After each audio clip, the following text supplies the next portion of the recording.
சரி. இன்னொரு கேள்வி உங்கள்கிட்ட, இந்த சனாதானம் அப்படிங்கறத பத்தி என்ன நினைக்கிறீங்க?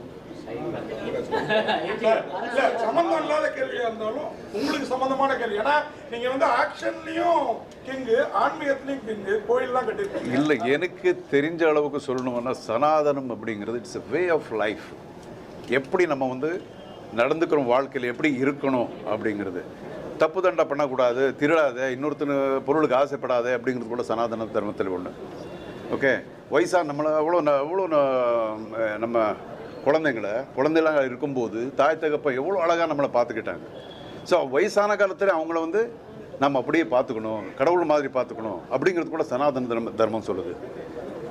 ஸோ இந்த சனாதன தர்மம் இருக்கக்கூடாதுன்னா அவங்கவுங்க அப்பா அம்மாவை வெளியே துரத்துடணும். முடியுமா?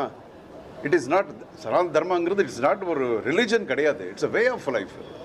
ஸோ அது எல்லோரும் புரிஞ்சுக்கிட்டா, எனக்கு தெரிஞ்ச அளவுக்கு நான் சொல்லிட்டு இருக்கேன், எல்லாரும் அது புரிஞ்சுக்கிட்டா நல்லா இருக்கும். சார், கடந்த 2 வாரமாக முதல்வன் ஆட்சி மாதிரி, முதல்வன் அதிரடி மாதிரி நடக்குன்னு நிறைய மீடியாவில் பேசுவோம். நம்ம நண்பர் நீங்கள் எப்படி சர்வீஸ் பண்ணுவீங்க?